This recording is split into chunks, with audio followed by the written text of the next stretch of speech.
Alfousseni Diawara est le nouveau patron de l'administration présidentielle. Le désormais secrétaire général de la présidence de la République est professeur de l'enseignement supérieur.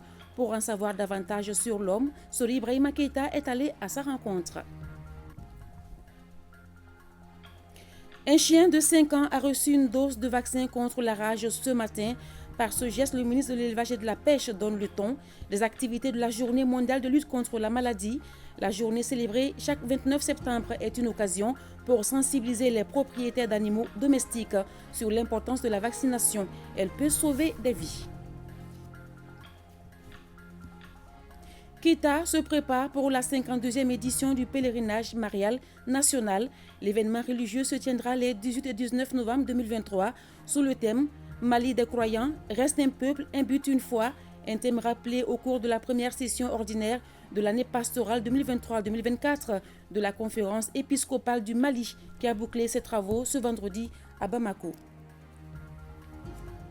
Merci de votre fidélité à l'ORTM1. Bienvenue au journal. L'administration de la présidence de la République a désormais un nouveau patron. Il s'appelle Alfousseni Diawara, nommé au poste de secrétaire général de la première institution de la République cette semaine. Âgé de 58 ans, le nouveau patron de l'administration présidentielle est professeur de l'enseignement supérieur. Notre équipe de reportage a rencontré cet après-midi même l'homme. Connaissance avec le nouveau organisateur des activités de Koulouba avec Sori Ibrahima Keita. Le boss, le chef, le patron ou le manager. Les travailleurs de l'administration présidentielle de Koulouba n'auront que l'embarras du choix pour désigner le désormais coordinateur des activités de la colline du pouvoir, siège de la première institution de la République. Bienvenue au Big Boss de l'administration de Koulouba. C'est à lui qu'échoit le fauteuil du secrétaire général, 5e occupant depuis la transition en cours. C'est lui qui est chargé de coordonner le travail de l'équipe technique composée de conseillers techniques, de chargés de mission et autres services rattachés. Véritable mémoire institutionnelle de la présidence de la République. En plus, il est l'ordinateur du budget de la maison et prépare les dossiers du Conseil des ministres pour le compte du chef de l'État qui l'assiste. À ce titre, justement, il est, avec le secrétaire général du gouvernement, les deux seuls non-membres du gouvernement à assister aux travaux du Conseil des ministres. Schématiquement et en français facile, c'est l'organisateur maison, la vraie tour de contrôle s'il en existe une. Une tour de contrôle qui se sait cependant pressée par les défis de l'heure, assortie d'une équation de timing. Mais nulle inquiétude, car l'artisan semble à la mesure du métier. Docteur en droit criminel, marié, père de 7 enfants, Alfousseni Diawara est un habitué du coin et des dossiers brûlants et d'envergure. Conseiller spécial du président de la transition, chargé des questions juridiques, membre de la commission de rédaction de la nouvelle constitution et de celle de sa finalisation, il était jusqu'à sa nomination il y a 2 jours l'adjoint au secrétaire général de la présidence. Expert consultant, écrivain, cet illustre inconnu des médias n'est pas moins une cheville ouvrière discrète, très respectée des rouages administratifs et institutionnels du pays. Il bénéficie en tout cas à Koulouba des préjugés favorables pour son nouveau job. Les propriétaires de chiens et autres animaux de compagnie, ce jour est le vôtre. Faites vacciner vos animaux afin de lutter contre la rage. La journée mondiale de lutte contre cette maladie a été célébrée ce 29 septembre à Kati et c'est le ministre de l'Élevage et de la Pêche qui a administré la première dose de vaccin à un chien de 5 ans. Le compte-rendu de Hawa Ditma Kamara. Ce chien de la race Can Corso est bien entretenu. Son surnom, Simba. Il a 5 ans. Il reçoit tous les ans sa dose de vaccin. Ce jour, le vétérinaire de circonstance est le ministre en charge de l'élevage. Le geste vaut son pesant d'or car permettant de sauver des vies. Cette inoculation entre dans le cadre de la célébration de la Journée mondiale contre la rage, couplée à une campagne de vaccination. La vaccination est très bénéfique. Vacciner les chiens protège les propriétaires en cas de danger. Un chien est différent d'un mouton. Prudence. À l'image de Simba, Police, lui, reçoit sa 3e dose en 3 ans. Pour son propriétaire, cet acte permet de prévenir de nombreuses maladies. La rage est dangereuse. C'est pourquoi il faut vacciner son chien chaque année. C'est mieux selon moi. La rage reste donc actuellement l'une des maladies les plus mortelles au monde pour les humains et les animaux. Rien qu'en cette année 2023, le Mali a enregistré pour le moment 11 cas de rage humaine. Et encore une fois, fort malheureusement, avec autant de décès. Les efforts du Mali et des autres pays de notre continent sont soutenus par l'Alliance quadripartite, FAO, OMS, OMSA et le Programme des Nations Unies pour l'environnement. Et l'Alliance mondiale pour le contrôle de la rage à travers son réseau de lutte contre la rage, Paracon. C'est dans ce cadre que l'OMSA a fait don de 100 000 doses de vaccins contre la rage canine. La situation sanitaire contre la rage est une préoccupation des autorités de la transition. Réussir à éradiquer la maladie passe nécessairement par un engagement politique et social à long terme. Le Mali, à l'instar de l'ensemble des pays du monde, s'est engagé dans le programme mondial d'élimination de la rage transmise par les morsures de chiens à l'horizon 2030. Au cours de l'année 2022, 20 078 chiens et chats ont été vaccinés.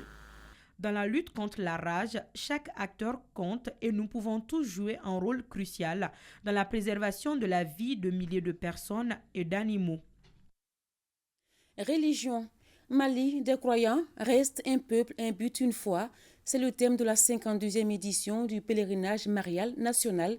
L'événement religieux qui se tiendra les 18 et 19 novembre 2023 sera célébré à Kita. La conférence épiscopale du Mali qui a bouclé ce vendredi sa première session ordinaire de l'année pastorale 2023-2024 a abordé le sujet. C'était en présence de Mohamed Kayentao et Oumar Traoré. Plusieurs thèmes ont été évoqués au cours de la première session ordinaire de l'année pastorale 2023-2024 de la conférence épiscopale du Mali, parmi lesquels l'état d'avancement de la situation sociopolitique du pays et la 16e Assemblée générale du Synode à laquelle l'Église malienne prendra part le mois prochain à Rome. Notre Église y prendra part. Les évêques invitent les catholiques à la prière pour un bon déroulement du synode et pour l'unité et la paix dans notre pays en ce début du mois d'octobre, mois de solidarité, mois du rosaire. Les évêques remercient l'archevêque Jean Cardinal Zerbo et la communauté des filles du cœur immaculé de Mali en service à l'archevêché. Ils remercient les fidèles catholiques de leur prière pour l'Église, pour leurs pasteurs et pour le Mali dans son ensemble. Au cours de ces 4 jours de travaux, les évêques du Mali ont également discuté du 52e pèlerinage marial national et du 2e forum de l'enseignement catholique. Les évêques souhaitent une bonne année scolaire et académique aux élèves, aux étudiants et à la communauté éducative du pays.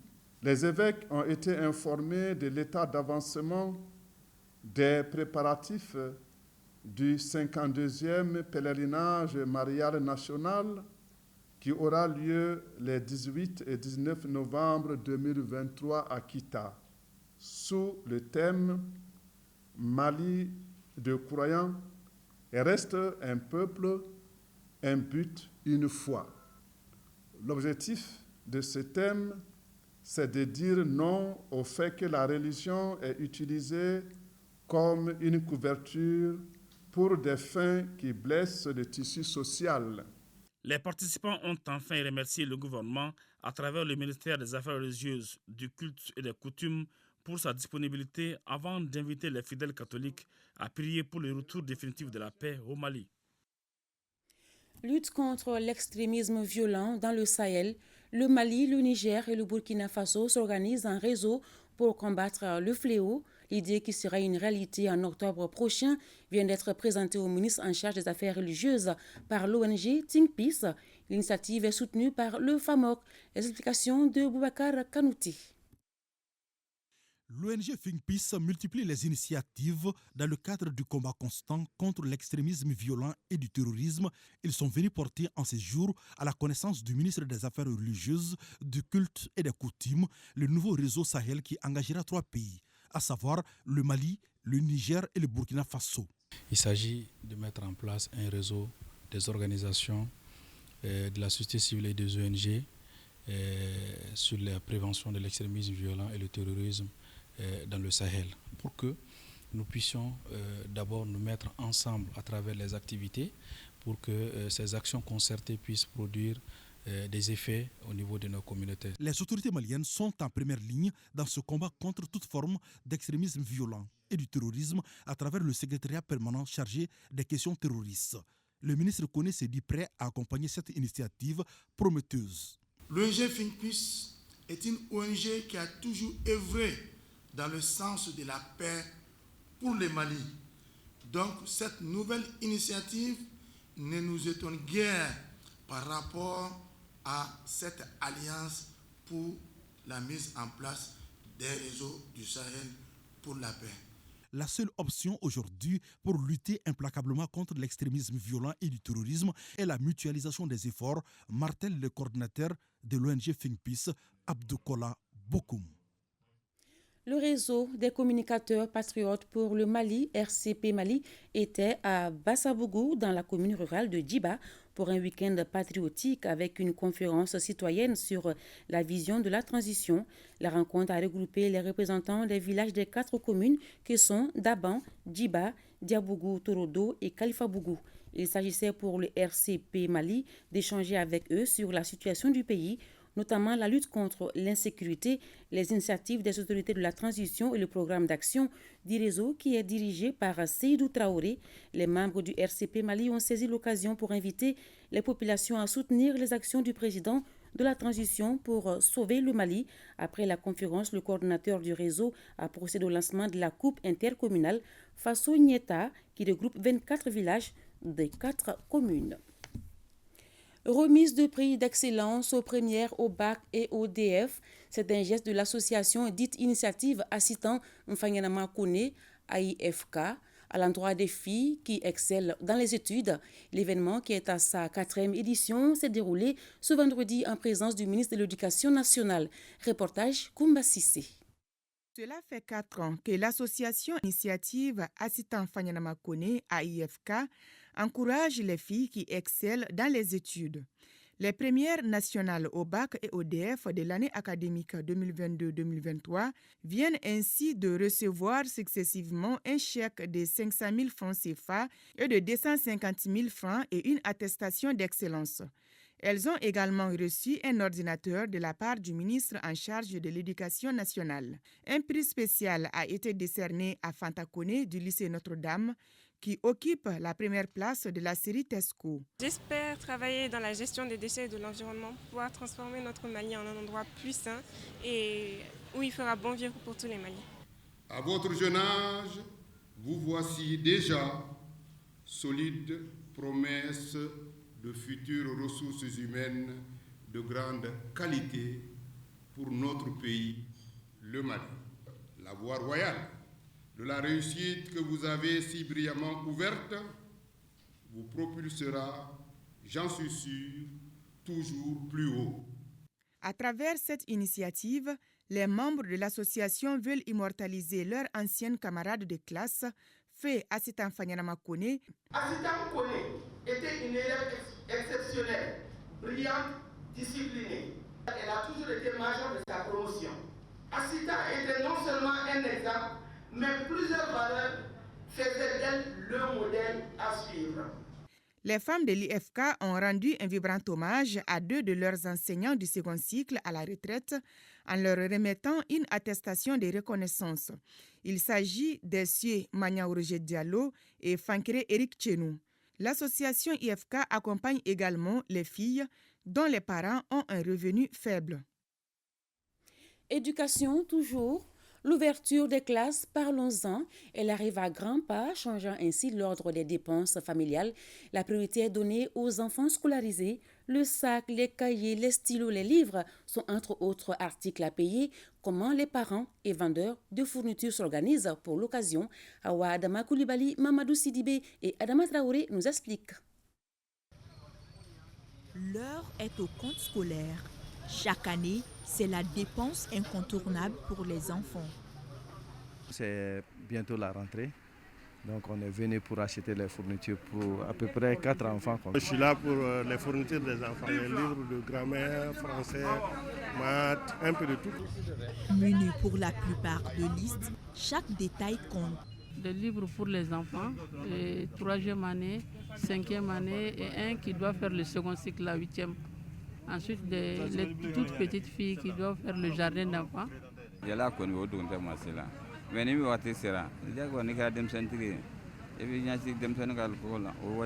Les temps sont durs. En réalité, les temps sont durs, mais on fait avec.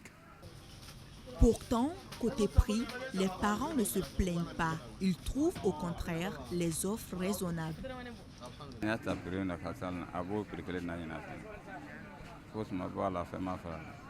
Ici, il n'y a pas de problème. Les prix sont abordables, vraiment. Il n'y a pas d'argent, sinon les prix sont abordables. Les prix sont abordables. Et les cahiers, les livres, vraiment ça va cette année par rapport à l'année dernière. Les gérants ne sont pas unanimes sur la question.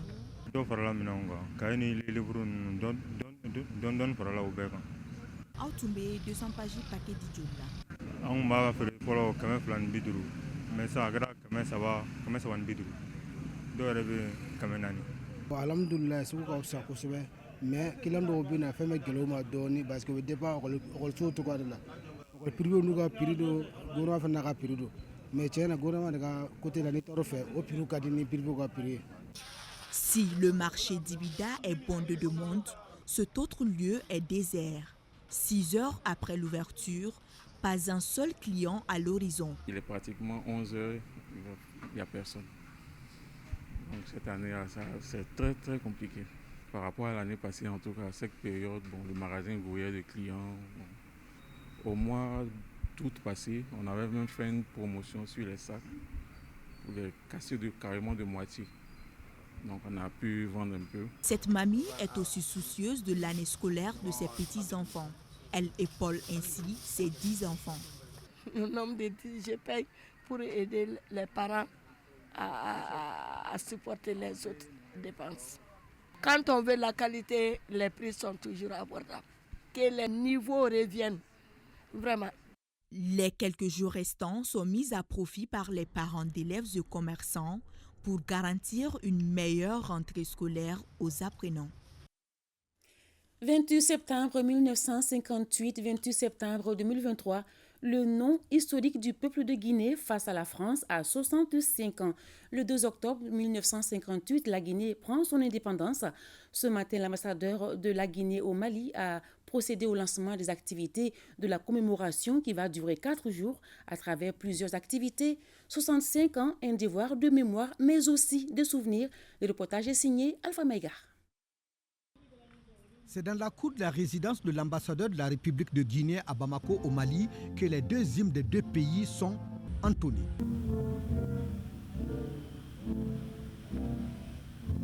Il s'agit de ce jour 28 septembre 1958 du nom historique.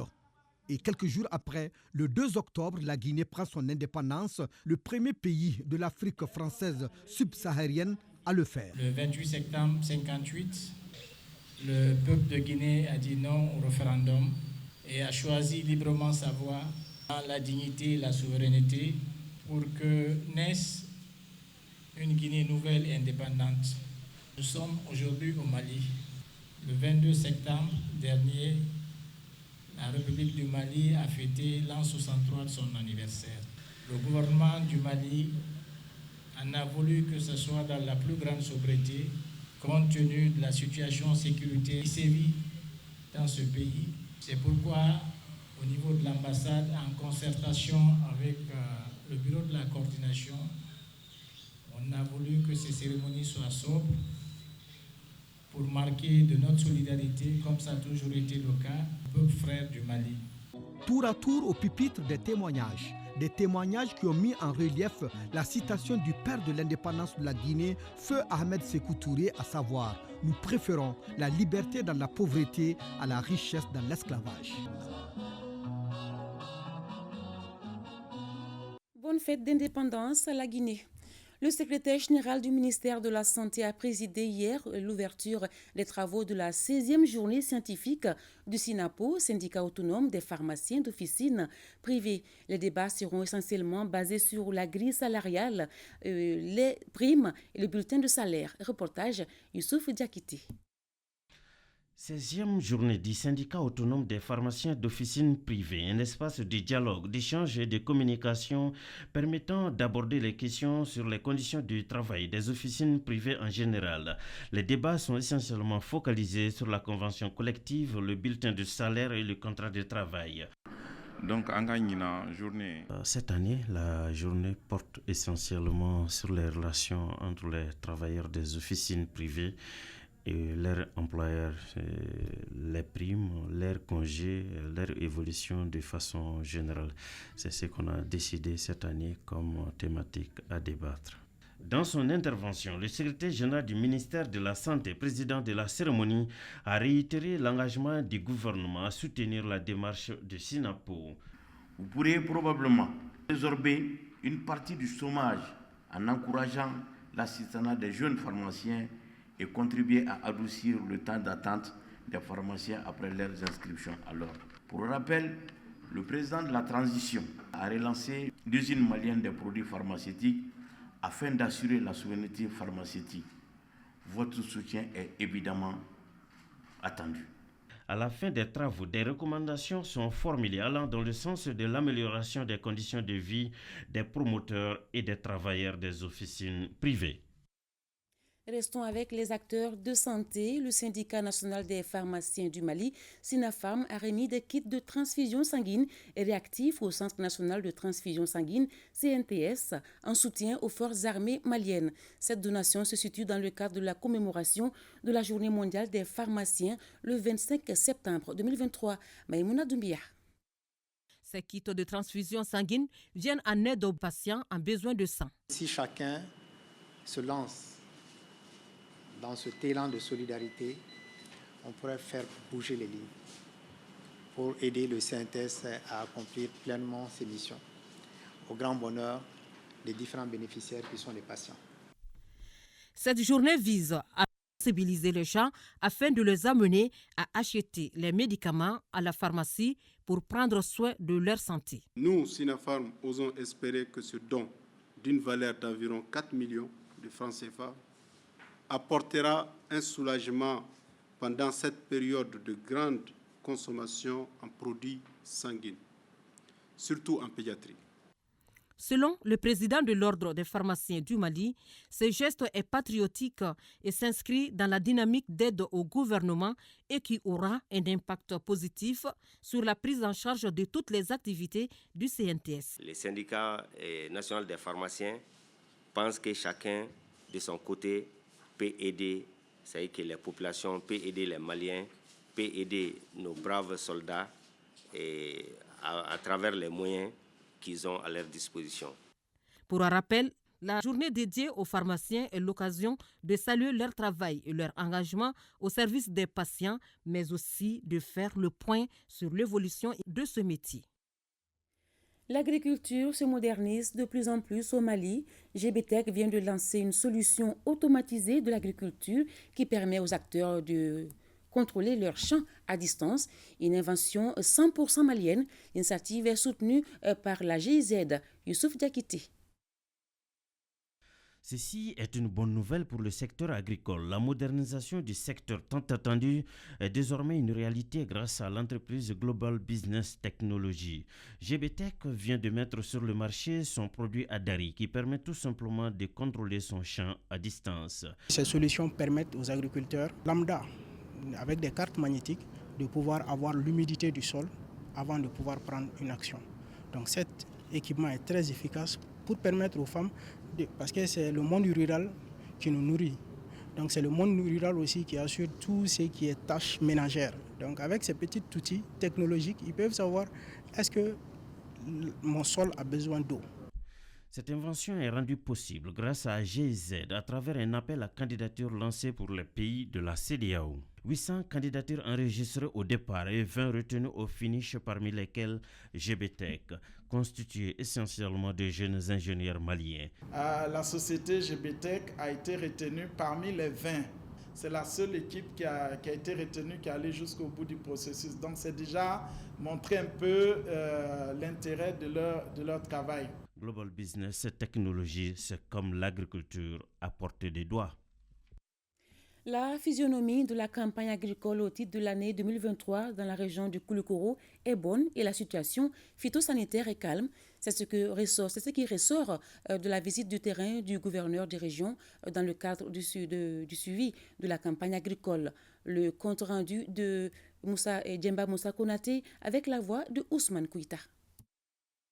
C'est pour s'enquérir de l'état d'évolution de la campagne agricole au titre de 2023 que le gouverneur de la région de Koulikoro, le colonel Lamine Kapori Sanogo, a effectué cette visite de terrain. Bengueba Traoré exploite cette année 2 hectares de maïs, 1 hectare et demi de sorgho et 1 hectare de niébé. Au cours de cette visite de terrain, le visiteur du jour s'est dit satisfait du bon déroulement de la campagne agricole en cours. Je suis réellement satisfait de ce que je viens de voir. Alors, malgré les difficultés liées au retard d'installation, en tout cas de la pluviométrie. Comme vous le savez, nous avons été confrontés à des conditions agroclimatiques difficiles au début et les pluies se sont réellement installées à partir de la deuxième décade du mois de juillet.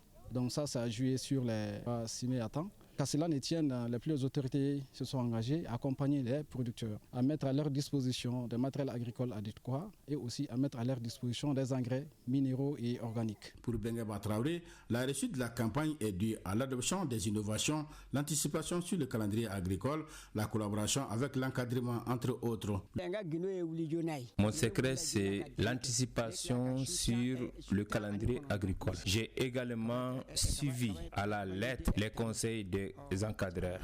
C'est encore commencer à sensibiliser les producteurs par rapport à l'utilisation de la semence améliorée, qui est en tout cas pour nous un créneau pour booster réellement la production au niveau de la zone. On est en train de préparer aussi en tout cas les producteurs par rapport à la production des fumiers organiques. Selon les spécialistes, en termes de prévisions céréalières, au titre de la campagne agricole 2023, la région de Koulikoro est à 98% et la situation phytosanitaire est calme. Restons à l'intérieur du pays pour parler de la clôture à Tamani des travaux du projet Sininyesigi. Ce projet met fin à 10 ans de partenariat entre l'Union des sociétés coopératives des éleveurs de Tamani et Lutheran World Relief LWR. Un partenariat qui aura permis de conduire 7 projets pour un montant de plus de 670 millions de francs CFA. Reportage Kandesila. Le projet Sininyesigi, qui clôture ainsi ses 2 ans de mise en œuvre à Tamani, s'inscrit dans le cadre d'un partenariat dynamique entre l'Union des sociétés coopératives des éleveurs de Tamani et Chorus à travers Lutheran World Relief LWR. Le projet Sininyesigi a procédé à diverses activités dans notre zone ici, à commencer par la vente à prix modéré des céréales et des intrants agricoles, notamment les engrais. Et aussi, il y a des activités de formation et de renforcement de capacité. On nous a donné du riz, du mil et petit mil. Nous remercions beaucoup le projet. Ce partenariat d'environ 10 ans aura permis de conduire 7 projets structurants dans les secteurs clés de développement, avec comme acquis majeur la mise en place d'une union des sociétés coopératives des éleveurs qui totalise 42 coopératives membres au niveau de 7 communes du cercle de Barouili. Cette union dispose d'un siège équipé, mais surtout d'un fonds de roulement propre de 60 à 70 millions qui permet à l'union d'être autonome. L'union a acquis une certaine maturité en termes de leadership, en termes de gouvernance et qui peut évoluer même sans aucun accompagnement. Cet projet d'un coût total de 672 millions 112 746 francs. L'occasion est toute opportune pour moi de réitérer toute ma gratitude à LWR U7 pour les résultats engagés qui concourent inopinément à l'amélioration des conditions de vie de nos laborieuses populations. Cette cérémonie de clôture s'avère donc une occasion pour trouver les orientations nécessaires pour la pérennisation des acquis, gaz d'un développement harmonieux et durable du Tamani et du cercle de Barouili en général. Session de restitution publique du compte administratif 2023 du Conseil de cercle de Bougouni. L'exercice vise à présenter les axes stratégiques autour desquels s'articulent les orientations budgétaires et publiques en fonctionnement et en investissement qui s'élèvent en recettes et en dépenses à plus de 10 milliards de francs CFA. Bougouni, Jafar Aïdara et Djibril Bakayoko. Cette restitution a pour objectif d'informer la population et les partenaires techniques et financiers sur l'état d'exécution financier de l'année 2022 du Conseil du cercle de Bougouni sur le plan du développement économique, social et culturel. Il est ressorti que la section de fonctionnement s'élève à recettes prévisionnelles à 1 704 774 000 francs CFA pour une dépense de 1 137 561 392 pour un pourcentage d'exécution de 66,73%. Le montant du budget 2022 en recettes et en dépenses s'élève à 2 136 174 000 francs CFA. Mais l'État prévoit qu'on puisse faire un prélèvement sur les recettes de fonctionnement.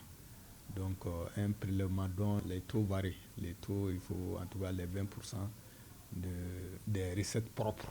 Voilà, donc doivent être réservés aux recettes d'investissement. Cependant, les dotations de fonctionnement des établissements secondaires publics des 2 lycées et du centre de santé de référence de Bougouni au titre du deuxième semestre ont été gelées par l'État. Cela a amené le taux d'encaissement à 79,59%. Il y a un climat de confiance qui règne entre les collectivités et le Conseil cercle de Bougouni, en ce sens que toutes les collectivités qui composent le cercle de Bougouni font une cotisation. Il y a une partie qui vient au Conseil des cercles. À noter que les résultats de clôture à la date du 31 décembre 2022 ont été excédents à 277 655 679 francs CFA. Les forces de défense et de sécurité ont réussi une mission de reconnaissance dans la zone de Dioura. Le commentaire de Aridjouma Tina. Une mission de reconnaissance aérienne offensive effectuée avec succès par les forces armées maliennes dans le secteur de Djoura. Ensuite, cap sur Djoura avec un scannage des villages sur le parcours, sans signal d'alarme. Aucune activité suspecte n'a été signalée pendant la reconnaissance accrue de la zone et ses environs. Le vecteur aérien s'est ensuite dirigé vers Nampala. La reconnaissance aérienne offensive des FAMA a également permis de découvrir à Bundububu une importante base refuge de GATS, groupes armés terroristes, située dans la forêt à environ 14 km au nord-ouest de Djoura. Plus d'une trentaine de GATS étaient visibles dans la zone avec un conteneur et des véhicules minutieusement camouflés sous les arbres. Le vecteur aérien a procédé au verrouillage et a réussi à traiter les cibles avec succès.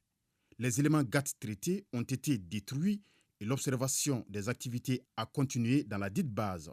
La reconnaissance accrue des lieux avec les 2 vecteurs aériens Albatros L-39 a aussi permis de découvrir d'autres véhicules cachés dans la forêt. Littérature. Zoumana Kouyaté, ancien chercheur à l'Institut d'économie rurale, nous fait voyager dans son univers professionnel à travers cette parution intitulée « L'homme et son parcours, un destin non prémédité ». Dans cette autobiographie, l'auteur fait également un zoom sur les valeurs culturelles et sociétales de sa famille, une façon pour lui de pérenniser cet héritage familial. est une œuvre désormais disponible dans vos kiosques. L'homme et son parcours, un destin non prémédité est un livre édité par Fikira Éditions. Et c'est tout pour cette édition. Merci de l'avoir suivi. Bonne suite de programme sur votre télévision nationale.